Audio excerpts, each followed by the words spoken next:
Hello guys, I'm Captain Jeoy, and in this video I'm going to be showing you how to build a simple but yet scalable architecture to reset the world in games where you have the player moving long distances.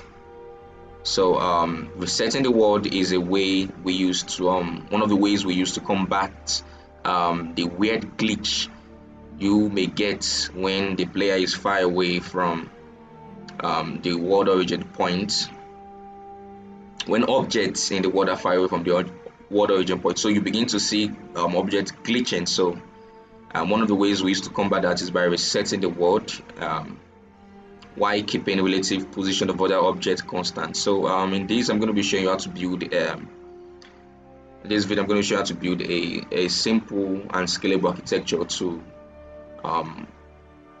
implement that functionality. So what I'm currently playing now is a demo I made, a very simple generic demo I made, just like your normal endless runner, Subway Surf tempo run. So I've added this. It's just generic. I made it in 3D, but the techniques we're going to be building here can be applicable in whatever dimension of game you're working in, 2D, 2.5D, whatever.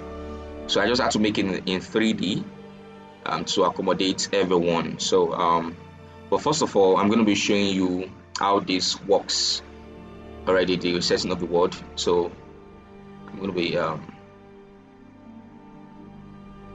be moving now to I'm going to be showing you, just keep your eye at this scene view and watch what happens. All right, so we'll notice that after you see the world resetting, now after I've gotten to there is a distance threshold. So when I get to that distance, the world resets. So all right, so there you go. All right, so first of all, I'm going to jump in and show you guys a diagram I've written to describe the concept we're going to be achieving today. So guys, this is a diagram. This diagram is just to give you a picture of the systems we're going to be building, and to just explain it a bit, we have here the player. So the player, while the player is moving in the world, the player gets to a point, the distance threshold, the points to which we're going to be resetting the world. So at that point, the player is going to be raising a series of events, and this series of events is going to be doing two major things. Number one, to store the relative positions of all other objects in the scene, storing it. And the second thing is to now reset the world. And resetting the world would mean resetting all other object position while keeping the relative position of all other objects that we stored, that we calculated earlier on, constant.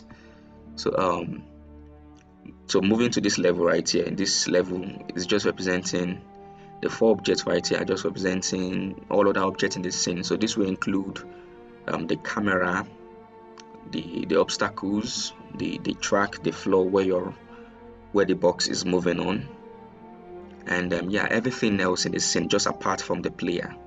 So as you can see from here, these objects are inheriting from this class right here. So this is the base class that all of those objects are going to be inheriting from, So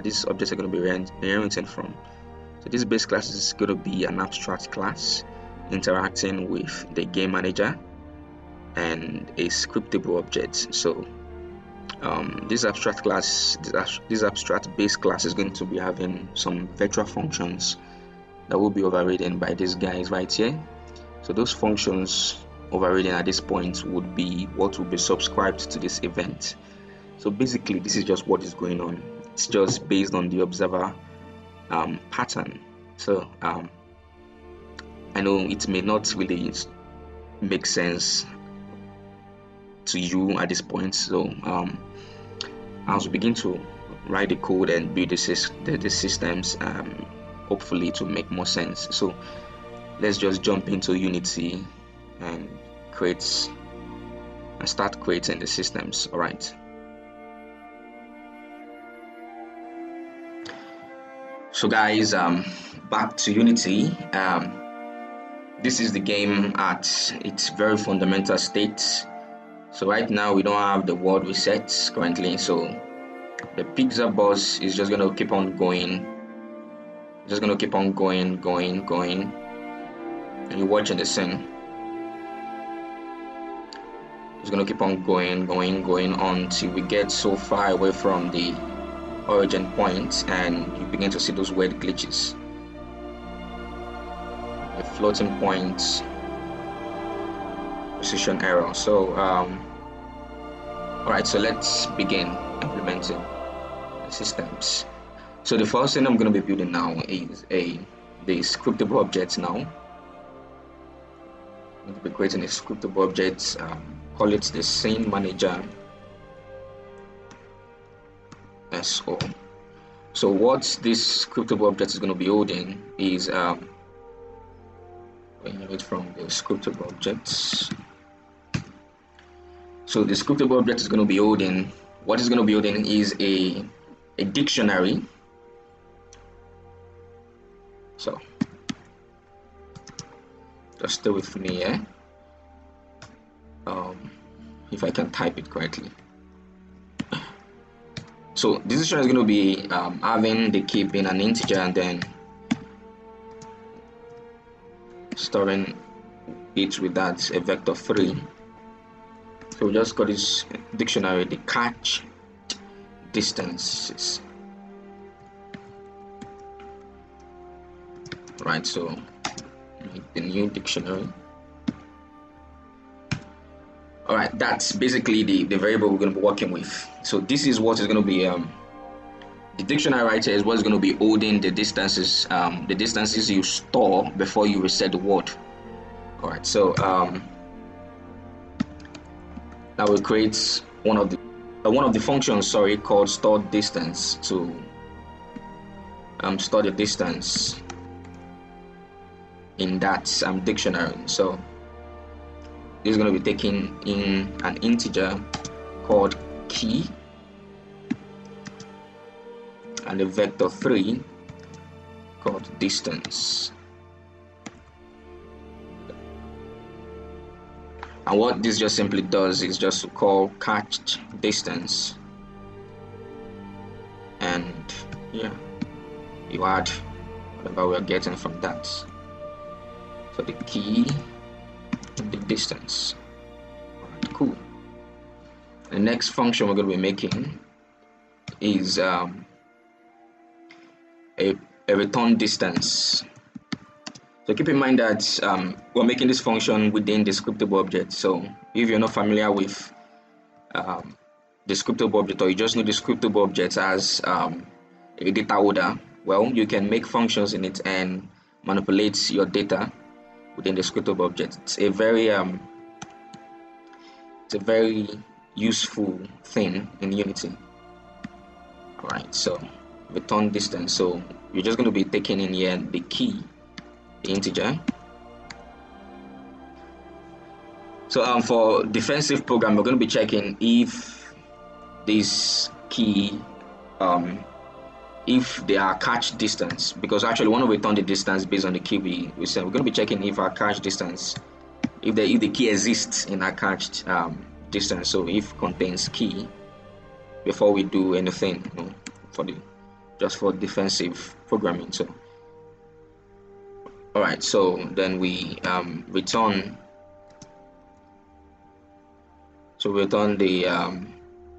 the position that we were collecting, that we want to get from it. So the cached distance, yeah, it's going to be returning a vector 3, that is a vector 3. So, and if that doesn't go through, we'll return just a blank vector 3. Right. All right, so the third function we're going to be making is remove distance.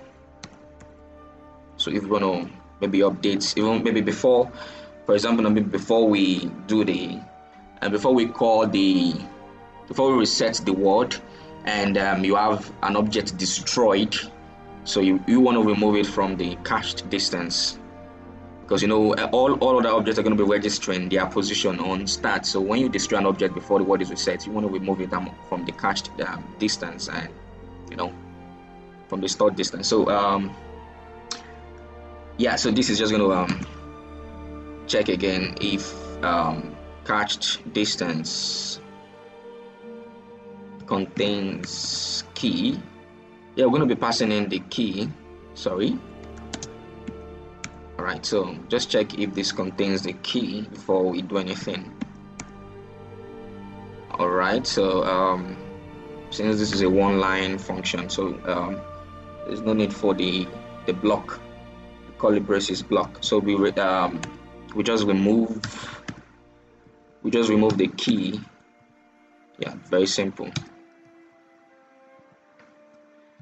Just remove that item from the dictionary. All right, so we're going to be having this. This is just going to be for more organization, to just clear the dictionary. Perhaps maybe if you have maybe implemented a game state, maybe after game over, you know, you're still on runtime. So after game over, you want to clear the dictionary for newly spawned objects. So I'm just going to be putting there, but it's not necessary. It's not going to be important in what we are making. But yeah, what the hell? Just put in there. So all right, so we are done with the scene manager, the scriptable objects that we want to make. So we can just delete this using statement and just leave this to be more efficient. All right, so yeah, back to Unity. So the next thing we want to make now is the game manager. So now I'm doing this procedurally based on the diagram I showed you earlier on. So I want to create the game manager.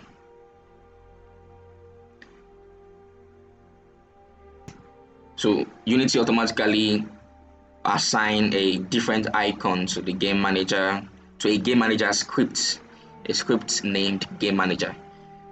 So this is not going to be containing so much. This is just going to first of all hold. We don't need this. So this first of all is just going to hold the information publics. First of all, we're going to be making it a singleton, so that we can get the information just two informations we need: the scriptable object and the player's position. So yeah, we can just call this instance. All right, so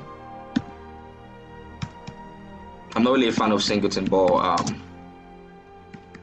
it's just needed, and this could be maybe done in a this could be approached in a different way, but for the purpose of just doing something generically and just making it and not having to bother too much, because this is not where the whole logic is based on. I'm just doing this, so you can think of a different way to get players these two items I'm going to be needing from the game manager. So yeah, so the scriptable objects we created, we're going to be needing to get it from the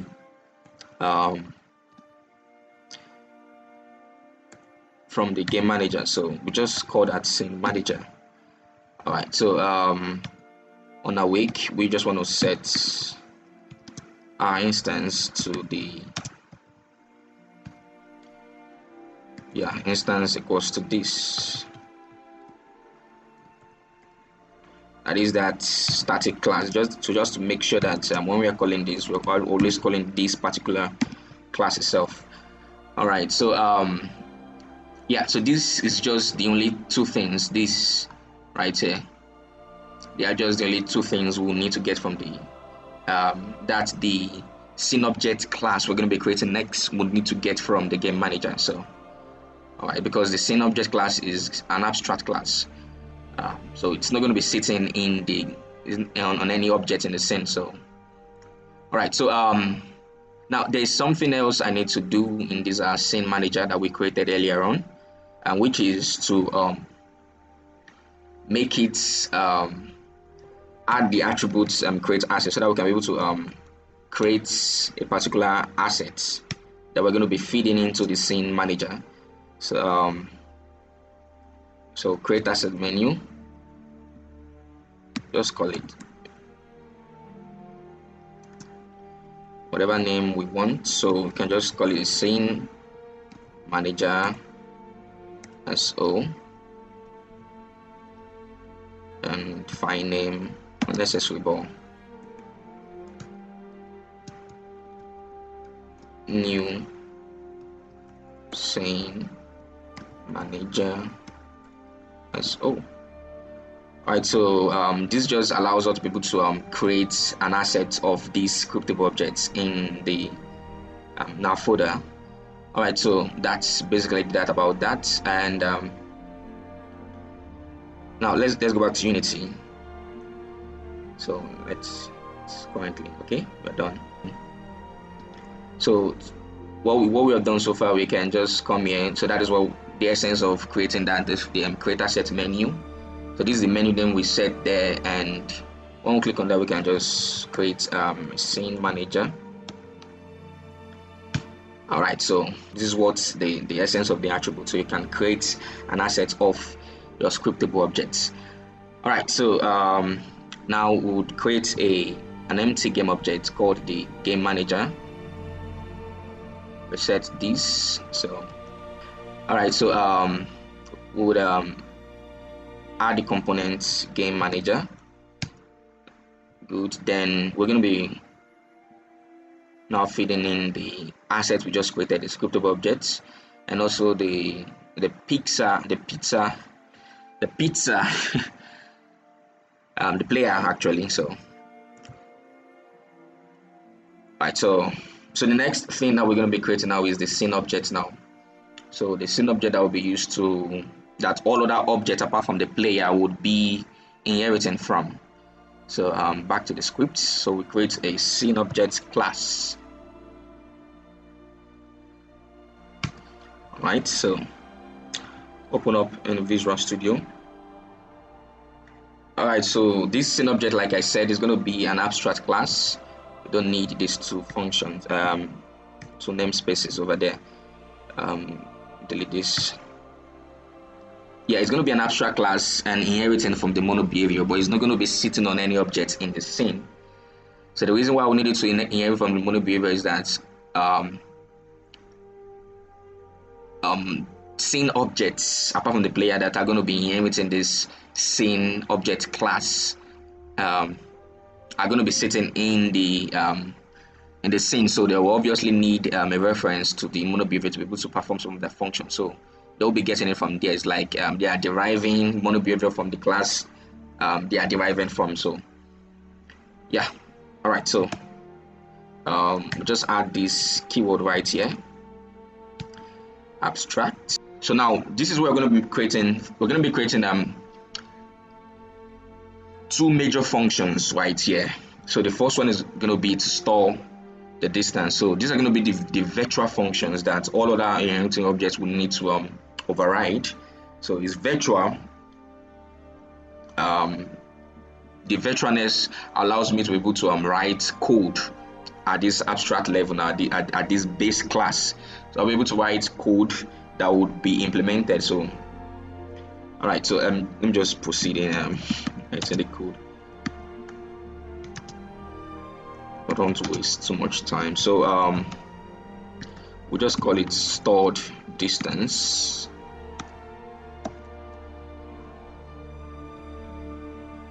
So it's going to be taking in an integer. So this integer, we'll call it an object ID.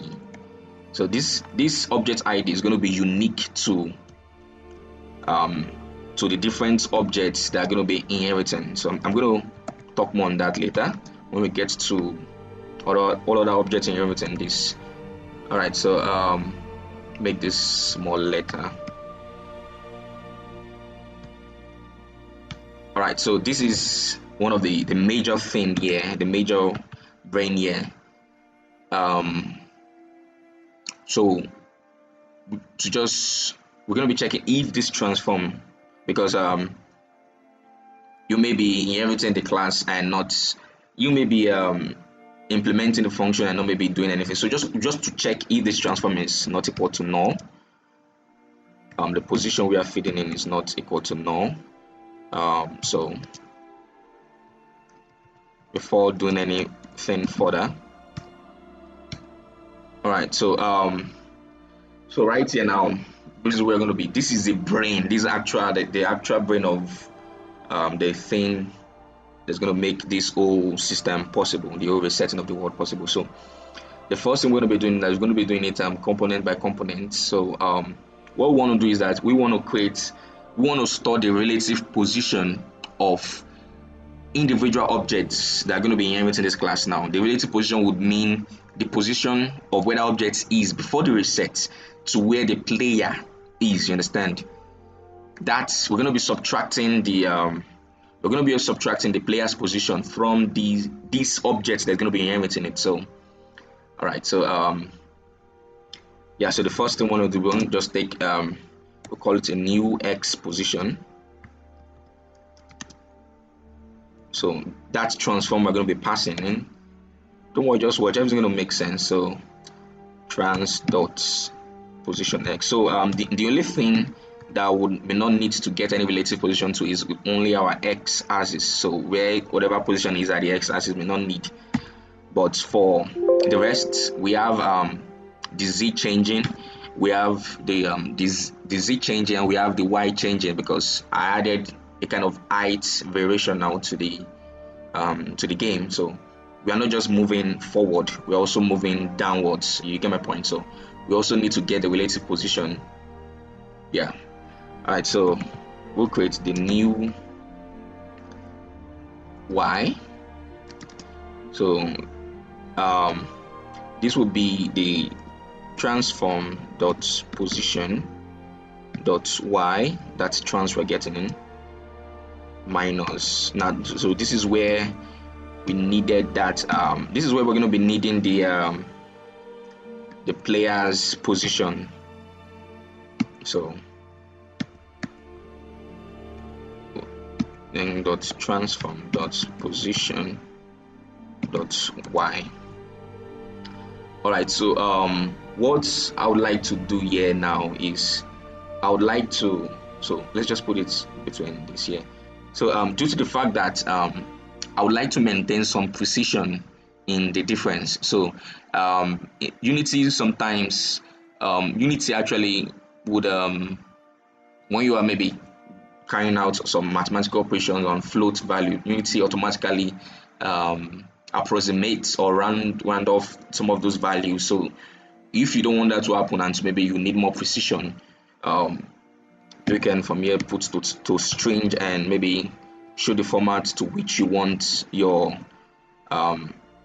decimal figure to be. So that's after the decimal point, how many figure do you want. So for me, I would choose 6 figures after the decimal point. So now this is now in string, so we'll need to pass this now with the float, so to return it back to the float. So the float data type. All right, so that's all about that. So this is going to be getting me the relative position, the difference between my scene objects and the player, and I'm going to be making sure that the format in which is going to be returning is going to be having 6 decimal figure. All right, so yeah, to be more precise. All right, so I'm going to be doing that also to the z axis, because we have also height, and to the yeah, what I've just done so far is the y axis. So I'm going to be doing that to the z, because y we also proceed while we're also moving downwards, we're also proceeding forward. So yeah, it's just the same thing. So I can just copy this and just change the components from y to z. All right, cool. So now, so this is the new value now of the new relative position now of that scene object now. So we now need to store this. So this is where again we need the game manager. This the second thing we are getting from the game manager, the scriptable objects. Now that's, if you can remember the, so store distance, if you can remember the this thing we made, the this function that is currently in the scriptable object now to store the relative distance now in that list, yeah, and the dictionary so that we made. So what's going to be the key would be that unique object ID that I'm going to get to later, and create a new vector 3, and yeah, new z, new y, and new x, new y, and new z, new x, new y, and new z, and that's all there is to it. Right, so this is one of the vector functions. So the next vector function we're going to be creating is the public reset.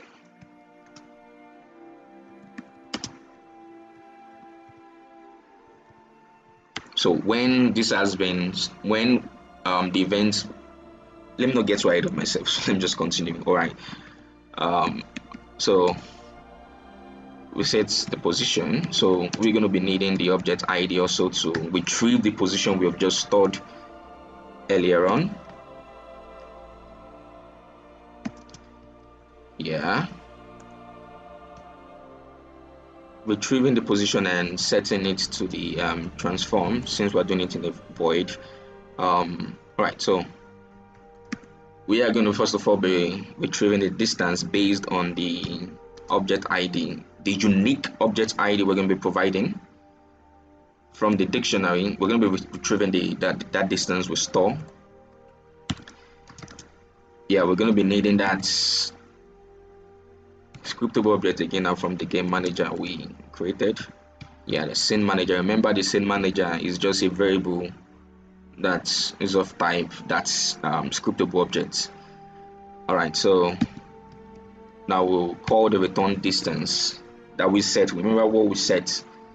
All right, so and feed it the object ID. So this will just use that to bring out that position we have stored earlier on in that dictionary. All right, so the transform we're also going to be passing in, we will now be setting the position to the retrieved distance. So mind you that we're going to be doing all these from the base class. So that is why we're using virtual functions, you understand? So using the virtual functions allows the base class to have to have code in it. So you can write code, you understand? You can write code within a virtual function as opposed to an abstract function that is just more of like that is just meant to be implemented or to be overridden now by inheriting classes. By class that's going to be inheriting the so we can write code within a virtual function and use that to generally execute on all inheriting objects. So right, so that's that about that. Then after we have retrieved the distance, we also would like to remove that distance. At this point, we can even call the game manager and the instance dot the scene manager and just call clear. No, not necessary. So we just want to remove that distance because this is going to be happening, can be happening differently at different times. So we don't want to clear the our dictionary before. So we just remove first of all the distance. All right, so yeah, we're passing in that. So we just remove that distance, and we're going to be needing also another vector function. So to just remove distance. So so this will just do what we can do here. So should the player should an object now, a scene object now be destroyed before the word is reset, we want to remove that object from the we want to remove that object from the dictionary, so it's not a part of our calculation. So, and yeah, you just feed in your object ID. Yeah, we'll just call the game manager instance dot scene manager dot remove distance. Yeah, passing the object ID. Right, so this is all there is to it in this scene object. Yeah, that's the core of our architecture right here. So then the next thing we're going to be doing now is to now go to those objects we have in the scene. So you know, I said I built this game, so this is just I'm not going to be talking about how to make the game in this video. I'm just going to be talking about how to implement. So if you want me to do a breakdown of how I made this the PizzaBox Watch game from scratch, so I can do that in another video, but for now let's just proceed now. So this is a track. Now this track class here is used to keep is used to spawn and to arrange the tracks that you see. Let me just go to Unity, let that load.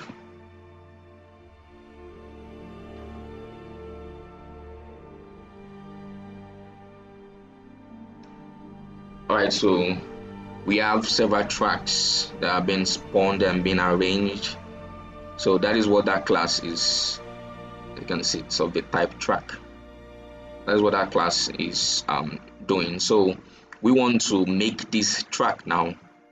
This track objects inherit from the scene object. So everything, it's part of, like I said, anything that is not a player would be inheriting from the scene object. So that would be what will be resetted during the event. So yeah, back to the track.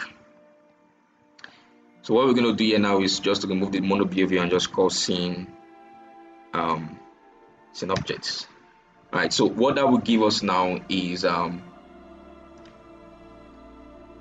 will give us access to those virtual functions that we need to override. So we can come down here and just write override, if I can spell it correctly.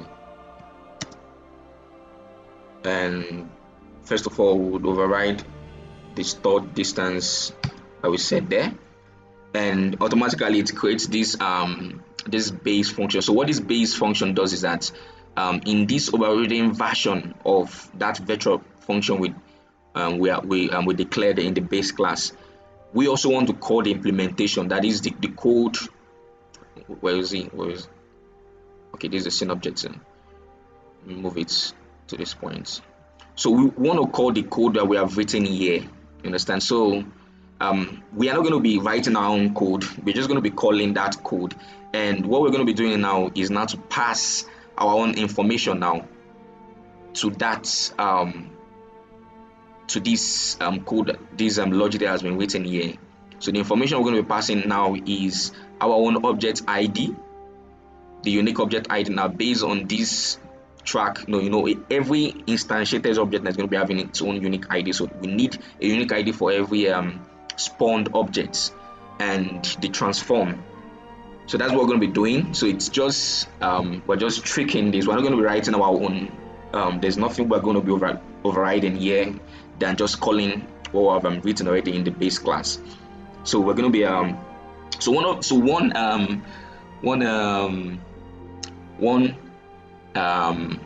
one integer that is always unique to every spawned or instantiated object now in the scene is this integer known as get instance ID. So this is going to be a unique value, a unique integer value to every object that will be spawned, and we also now pass in our transform. So I'm just using this keyword. You don't have to use the this keyword, but I'm just using it for clarity's sake, you understand. So Unity, you don't have to use that. You can just type this and you still get, it's still the same thing. So I'm just using it for clarity's sake, so to just let you know that this whatever instance that this track is going to be on, when it's spawned in the world, that particular object itself, the ID is what we want. So that's just what it means. It's the same thing. All right, so that's all we're going to be doing in this function. The next thing we're going to be overriding now is the reset position function. I might have missed something from here. Back to the scene object. So the reset position, oh God of mercy, I named this is supposed to be remove position. Sorry for that. I named it so that was confusing. It was remove position. This is supposed to be remove position. So all right, so back to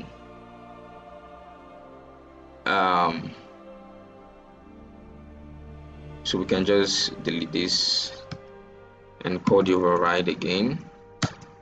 Yeah, so reset position, that's what we need, the right version.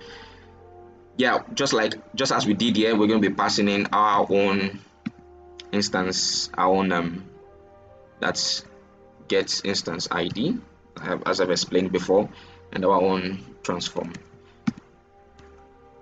All right, so then the third thing, so is the remove distance, the remove position. So yeah, this is just going to be taking in our ID.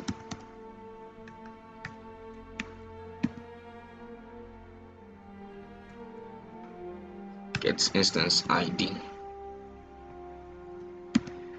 All right, so now this doesn't have to change for all other classes that are going to be, you can just, it's going to be the same. So the scalability of this architecture here is the fact that for any other new objects that I want to be introducing into the scene, understand, for that new object I'm going to be introducing to the scene, I just need to just make it in from the scene object and just add this. It's going to be the same for all other objects. So I'm going to move to my camera now. What is the camera control, and remove this mono behavior from it and make it scene object. So I can just go to, sorry for that, I can just go to track and just copy this. That's just all there is to it. Move to this point, the same, it's going to be the same. So my point, you don't have to really worry about anything else than just any other object you want to add in the scene, any other obstacle, any other mechanics you want to add, you've written, you just make it a scene manager, and that will undo the resetting of the world and everything else. So all right, now, so we have done that, really done that, and so we're going to be moving now to the player. So remember I said the player is going to be the one that's going to be raising the event. So we're going to be going to the player now and going to be creating the series of events we want to raise when the player has gotten to a particular threshold distance. We're going to be defining. Yeah, all right. So right here above, we're going to be, we're going to be creating a public delegate and creating an event out of that. So this is the way to the syntax.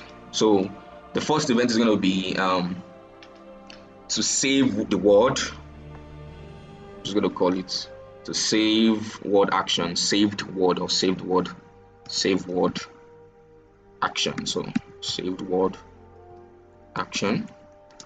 So now what this is going to be doing now is going to be taking, so remember I said that all the overriding methods are going to be subscribed to this event. So we're going to be setting the rules here of what method we want to be subscribed.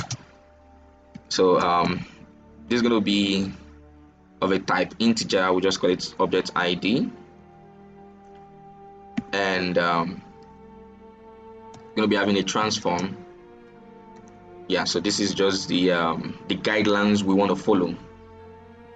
The guidelines is going to allow whatever object now be subscribed to this. So we create public static events. Yeah, based on that delegate, and yeah, saved word action. And we'll call it on saved word. So it's, we normally name it's customary to name your events with on something, on click, on move, that kind of stuff. So on saved word action, or on saved word action, just on saved word. So you're on saved word. So right, so that is the first event that's going to be going on. And the second thing is on reset word. So delegate again. So it's going to be also of type void. Call it on reset word action. So the guideline for the kind of function that is allowed to subscribe to this event would be having the objects. You're going to be having an integer and a transform as a parameter. All right, so we'll create an event out of it. I can spell public well. So public static events. All right, so call that name the delegate, and we'll call it again on reset word. So all right, so basically this is what we're going to be needing, and yeah, that's really all there is to it. So the other thing again we may need to create now is the we would need, why am I saying we may? So the thing we need to create now is the threshold distance. So this is just going to be a value at the z at a point in the z-axis. It's just going to be a point the player needs to get to in the z-axis that the world will need to be reset, and the whole event will need to happen. So just call it, it's going to be part of this right here. So the distance threshold. So I've created these are other variables. This is going to be a float, so I don't need to create a new float. I can just add it to this. All right, so distance threshold. So we can set that to 200 f, just to initialize the function. We can, since it's going to be serialized in the inspector, we can set to whatever value we want in inspector. So down here we can just come before updates and create a function called reset word transform. So this is the function where that's going to be doing a lot of the logic. All right, so we'll just reset word transform.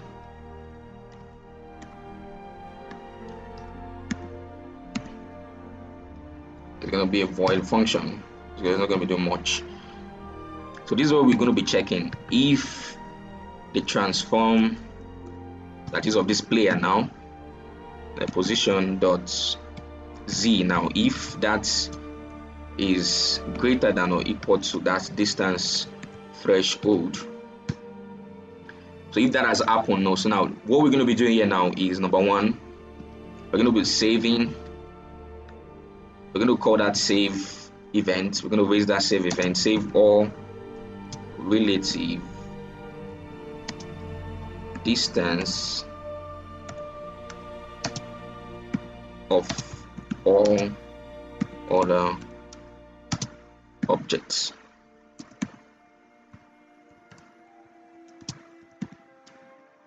All other objects to the PizzaBox, so that relative distance to this player's object here, to the PizzaBox. All right, so that's what we're going to be doing here. And the next thing is, everything's going to be happening like it's going to happen within this block itself. So after that, you would now reset this player's position. So only the player position would be reset back to 0. You understand? So we set this position back to 0. The 0 of everything, that the things that will be changing. So the x but normally the x will be constant. So the y, that is the height, the z will be reset back to 0. Then remember, everything's going to be happening in a block. So the next thing now will be reset to reset the now y. After we have reset the player's position, now beneath it will now reset all other objects. Now remember, the only the player's position, that is the pizza box, now will be reset to 0. So all other objects now will be reset to a position that is relative. They will be carried back to a 0 position, but they will be retaining that relative distance that was calculated over here. So we set all other objects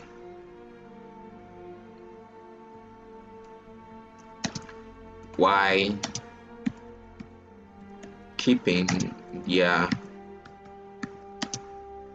relative distance is intact. All right, so this is majorly what's going to be going on here. So to accomplish this, we'll call our event. Where's our event? The unsaved word, right? So first of all, you check. It's customary to always check your event if your event has been subscribed to, like, this defensive programming.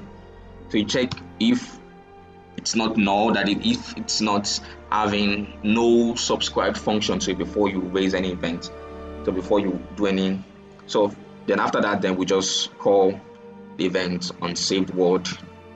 And we can just put a dummy. This is not going to be needed. It's not going to be. It's just this is just going to be a dummy argument. You understand? So it may not necessarily. You can just put in anything there. I'm just putting in the players, right? So it's just a dummy argument. So what this one do first of all is to save the word. So all the object that will be subscribed to this. So remember, the object that will be subscribed, the functions that will be subscribed to this event would be let me go back to this track here now. So it's going to be this stored distance. Don't worry, let me not get right of it. Let me just go back and continue doing what I'm doing. So now this is where we reset the transform of the player. Only the player will be resetted to be only the player will be reset to 0. All right, so we create a new vector 3. So we would the player, the x-axis don't really have any problem, so we keep that constant. We'll keep that the player is going to be moving left, right to dodge, so we don't need that to be reset. We just only need the y number 1 back to 0 and the z number 2 back to 0, and that's all. The next, we're going to also be calling we're going to raising the event to reset the word. So on reset word, so to follow the same customary way of writing events, you check if it's not null before you raise an event. So all right, so we just got the same reset word. We call it as a function now, and yeah, like I said, you just pass in this dummy argument get instance ID transform. It doesn't matter, you can put in anything there, doesn't matter. So yeah, this is basically all there is. So what we just do is this all there is to it, and we would just call this within our update function here. And so this would be, so when the appropriate time has come for this to run, so this will run, right? So yeah, that's all there is to it right now. And yeah, that's basically all there is to it now. So the other thing that we need to do now is to just subscribe this overriding method here now to that event, to the several events that we have written. So for the track object now, we're going to be because the track object now is going to be is called in this track manager now. The track object is those everything else in the scene, the track, the track and the obstacles and everything. So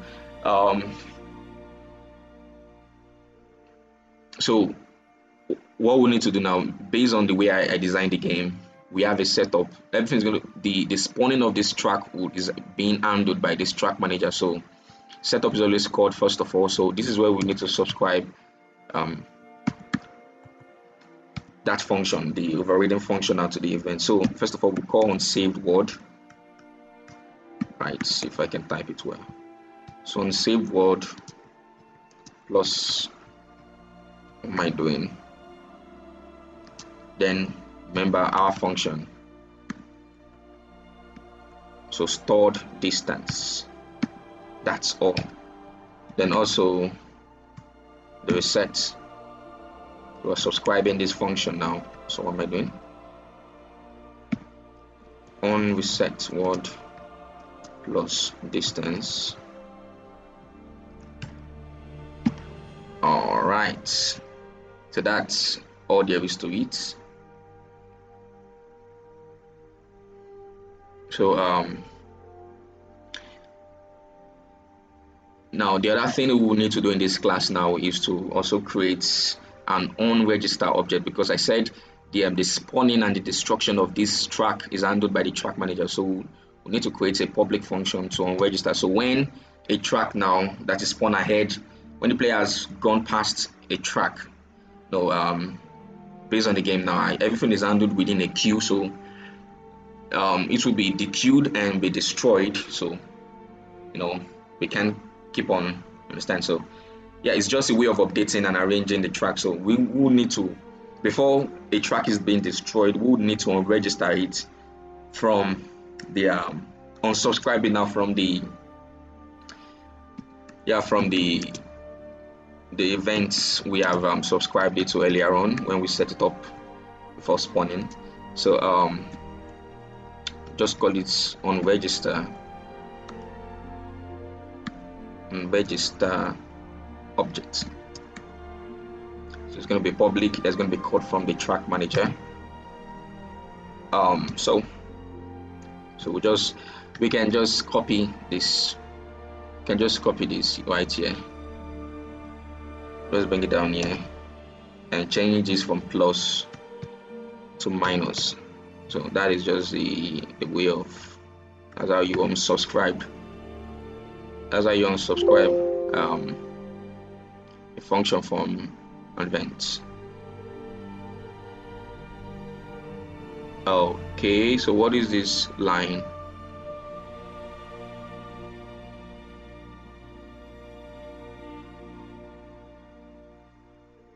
So what is causing this?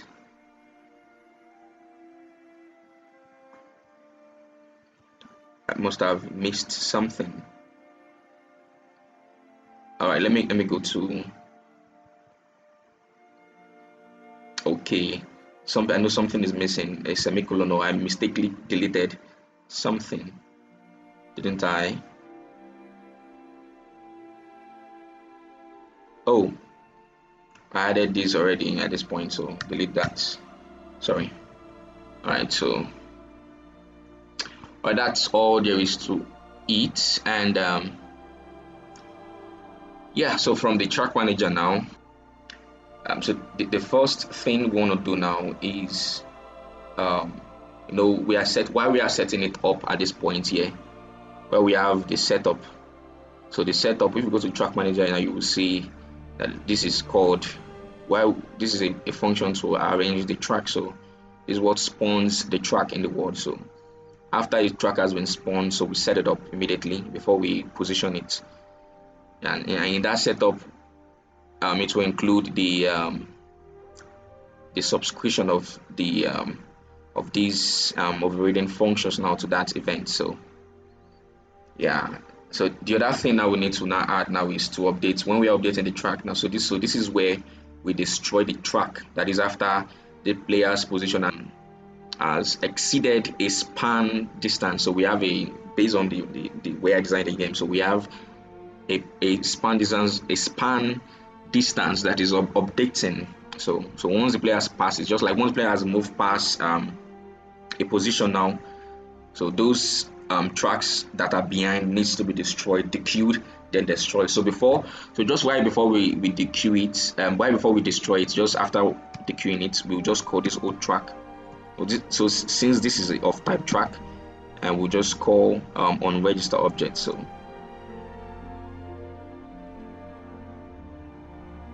excellent. So that would on register the objects themselves. So yeah, that's basically some of the things we need to do. So back to this, we also would need to remove that distance now, because while we are on registering the object, we want to unsubscribe it from the event and also remove the distance.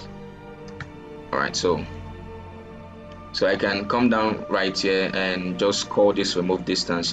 This is the function we are. This is one of the functions again we are also overriding. So I can just call this remove distance right here and just do that y, then also pass this unique function that will be the get instance ID. All right, this is the unregistering completed. So before a track is being destroyed, it's unsubscribed and it removes that position from the live list we're saving from when it's being saved in the in that Scriptable live dictionary have been saved. That is being saved in the Scriptable object. So yeah, that's all about that in this track class. So the next thing I want to move to the camera follow, just like the same way we did it here, but this camera flow now we don't have a manager for the camera flow, so we're going to be doing the subscription now on stats. Our camera is never going to be destroyed in the game. There will be no need to unsubscribe. Well, if you're going to be destroying your camera, then you may need to unsubscribe. We just call the same thing we did there and subscribe the same function, and on reset also. On reset word, yeah, to reset position. We are just going to be subscribing this on stats. So our camera is never going to be destroyed. If I'm going to be destroying the camera, this particular camera, before I destroy it, I'll make sure to unsubscribe the function and also to remove to just unregister it now. So that will include the unsubscription of the function of all these functions to this event, and also to remove it from that Scriptable object, the dictionary that is keeping track of all scene objects. Yeah, that is basically all there is to the camera follow class. There's nothing much. So this is the whole architecture built. So let's just test it out. And there is a surprise, but I just wanted to test it at this point. I'm going to be still working on something else. So move to the scene, and everything is all loaded up. So we want to go to our PizzaBox and set a threshold. Okay, we've already set a threshold value of 200. Let's just watch the Z position, and when it gets to 200, let me reduce the speed first of all, our travel speed, to just let's say 10, so we can watch it slowly. All right, so you watch. Let me zoom out a little bit so we can do everything and see. All right, so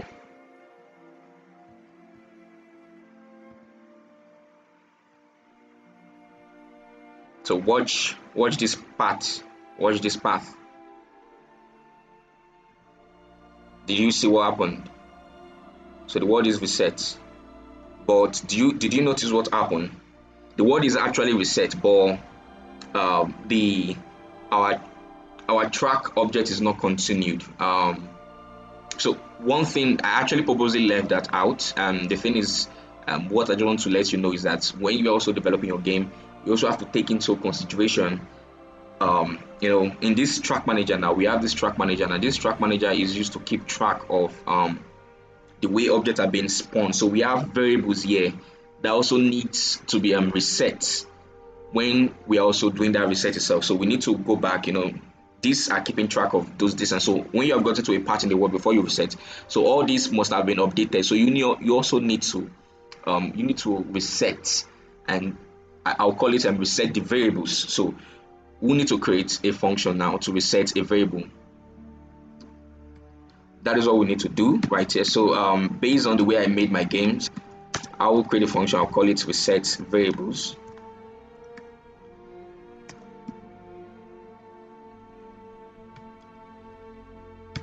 What we want to achieve here is to reset the variables. I mean, these variables right here. So the way I made the game, these variables right here are what is keeping track of the way those tracks are being spawned in the world and arranged. So to give you a visual example of what I'm saying, let me play the game. So okay, all right, so let me just move. So you notice that as the player is moving in the world, we have tracks that are being destroyed and new tracks being spawned ahead. So exactly, so that is what those variables are doing. That is what they are keeping track of. So I was going to hold on before we reset the word now. So that is what these variables now are keeping track of. So as you have seen so far, the variables are the ones keeping track of as the player is moving, then spawning new tracks ahead, and destroying the ones the player has passed. So, but the thing now, the problem we had, which you saw, was that when the architecture we have built so far, what that does only is that it resets the world. Understand? So what is currently available now in the world before the player resets, what's currently available, what the tracks that we have available in the world would be the only ones that will be restored back, maybe taken back to the to that relative 0th position, and that as the player is also reset back to 0. That is just what we explained so far. But the problem is that the variables now that is meant to keep track of how tracks are being arranged also have to be updated. Understand now? So at this point now, they have been updated towards this position. So now this is before we reset, because the reset value now, the threshold position is at that distance threshold we set to 200. So before we get to that point, I just had to stop it here now, but I just want to explain before I proceed, so you see what is going on. So before we get to that position now, the variables have been updated towards this point, to this area, to this position and everything. So when we reset the word, we also need to reset the variables now to continue that pattern of spawning ahead and destroying tracks we have behind. So that is what I want to do, and that was what caused the problem now. So you see now, as I approach 0, just watch these tracks we have currently spawned before this one behind is destroyed. These tracks we have currently spawned now would be reset, but exactly, we can't continue. Understand? So those ones we had currently, the ones we had currently in this part that was at this point now, they are the only ones that are reset. But we now need those variables now to be able to continue that pattern. Understand? So that is what we want to do here. Hope you understand it. So that is what we have to do at this point here. So the way to accomplish that is, first of all, due to the fact that I'm using a queue data structure now, the first in, first out, I will need to get the last. First of all, I want to do this current distance. So what is current distance variable now? odes is it keeps tracks of the current z where we are in the world now. So what I need to do now is to get the last, I'm using a Q data structure, so I'm going to get the last track that is in the queue and get the z position. So that will be after we have reset the world. So we want to get a new current distance now. We need to reset this. So that's what I'm going to be doing here. So just call it temp track. So we can't do that directly on the queue data structure. We need to convert it to an array to get the last point. That is what I'm doing. So live tracks.toArray. So just call that current distance will be equal to the temp, what we have just made now, the array we just converted. Then we get the last, so that will be temp. If I can type it correctly, -1. So you get that point. So we get the transform dot position dot z. So we get that current z. We get that newly resetted z. Newly reset. I don't know why I'm calling it resetted. There is no word. The past tense of reset is not resetted. So, but get my point. So we get the reset z of the last track in the queue. That is what we need to update this. Then we add the track length to it. So I'll explain this now very soon in a moment. So the same last track, that is this dot length, then -1. Have I written this correctly? All right. So that will be dot track length.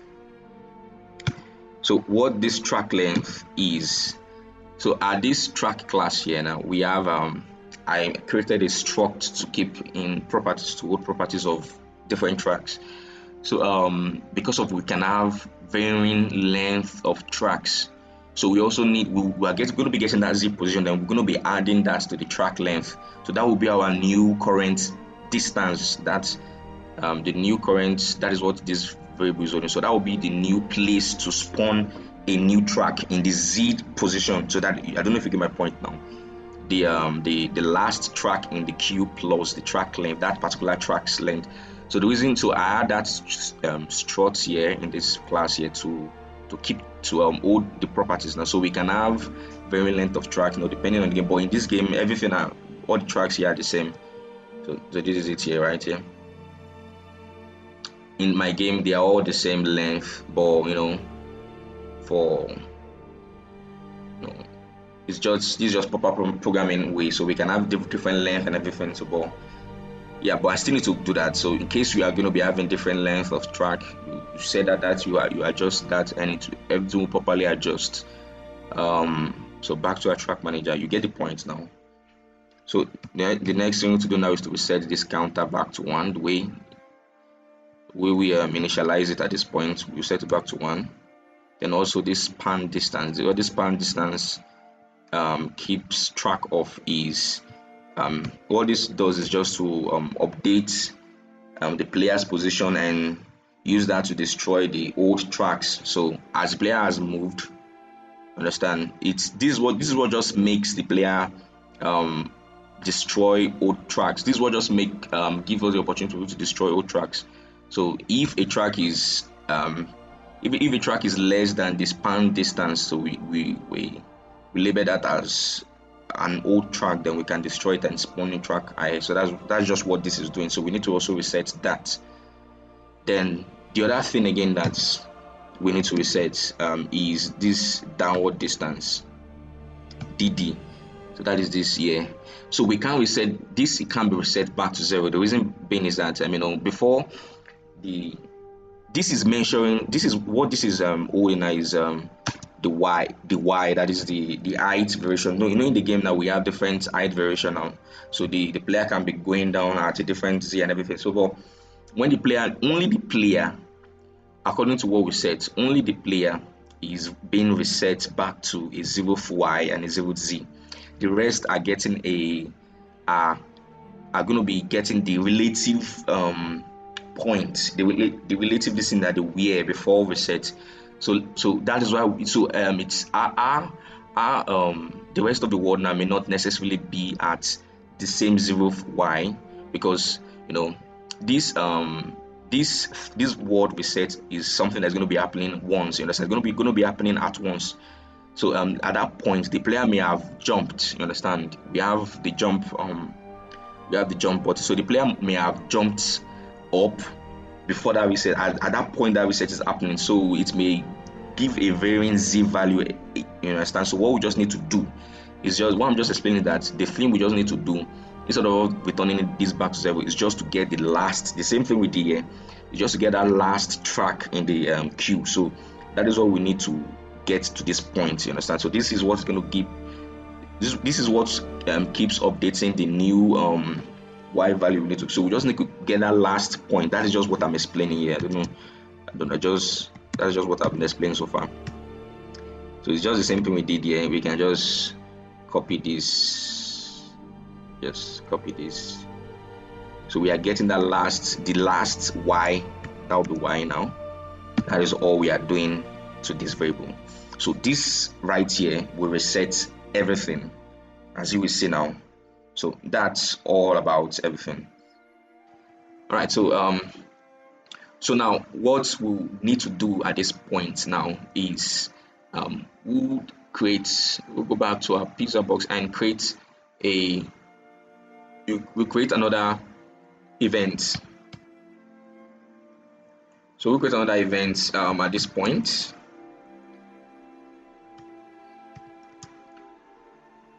So the same way we've been, we'll be creating the event. So we'll now call this now reset variable. So this will now be called immediately after everything else has been done. So but it's still going to be within that block of code. So just reset variables. All right. So yeah, the public, if I can spell it correctly, static event. So as opposed to the rest, as you saw, this doesn't need to have.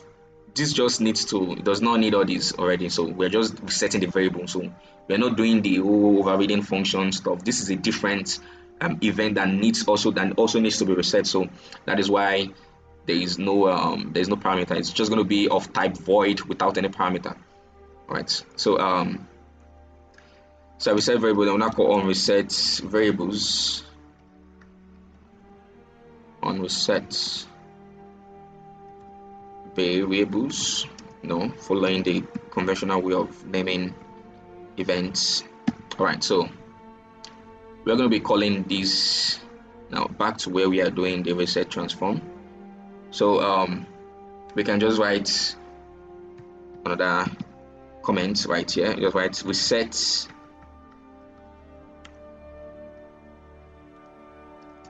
variables used in keeping track. So in keeping track. All right, so we'll just the same way we have been doing. You confirm your on reset variable, check if it's not, if we have to check if we actually have functions subscribe to it. So checking if it's not null. All right, so just delete, since it's just going to be a one line, we don't need a block of the curly braces, so we just call on reset variables, and that would solve our problems. So the only variable that we need to reset now is this track manager. Now what is keeping track? It's a weird name. So what is keeping track sounds like tautology. So what is keeping track of the tracks that is spawned? So we just have to so on start now, this is where we would just call the pizza box here. We'll just subscribe that. All right, so we just subscribed it here. We have the reset variable already, so that function we created. Oh, We don't need, just need to call the name, sorry. All right, so this function we created here would be what would be subscribed to this event. So back to your track track manager, sorry. So in this, sorry, your PizzaBox. So you hope you can get your logic right here now. So this is where everything is going to, this is the like the control logic. So when this point, this distance threshold has been reached, you understand, when this distance threshold has been reached now, it will raise the event. First of all, it will save audio. Everything is going to be happening within this code of this code block, this block of code. So it will do this first of all, then we set the position. It's like procedurally happening within this now, a procedure. So then do this next, that is setting the players, this particular PizzaBox position back to a 0th y and a 0th z. Then next we will now reset the rest of the world, you understand. Resetting the rest of the world just means getting that relative distance we stored here and just setting it to the transform, you understand. So all functions that are subscribed to this event would execute that. So then next, beneath that, we just reset the variables, understand. So after this has been reset, you understand, after this has been reset now, so the those tracks that are being stored in the queue now, their values will change. So that is what we also need to reset. That's why we need to reset our variables also. So that is what we have just done here. So depending on the kind of game you're building, you will also need to consider that. All right, so so back to this thing, and now we're going to play. And remember, we are at distance threshold is 200. So just watch this here.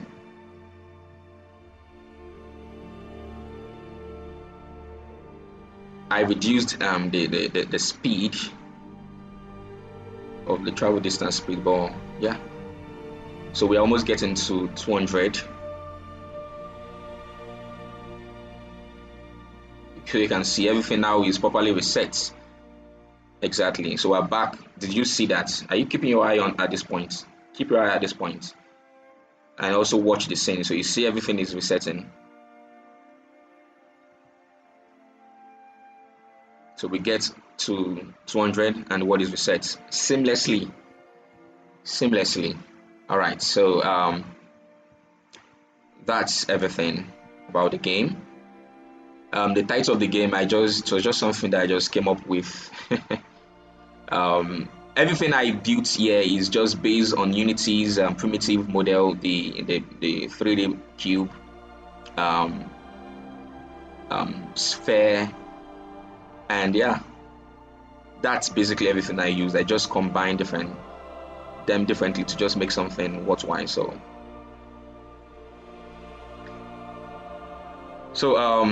yeah, like I said, I'm going to be there's going to be a link in the description now to where you can get the code, the source file, and I'm going to comment the necessary thing regarding the game building. It's going to be commented before before this video goes up, and yeah, you can check it out, try to follow along and implement it. So normally I don't work in the 3D. My current project I'm working on in my studio, my game studio, is on 2D, so I just had to make this in 3D so everyone can flow. So all right, so thank you very much. Please don't forget to subscribe to my channel if you enjoyed this video. I know the video was very long, but just subscribe and leave a like if you enjoyed it. All right, thank you very much, and God bless.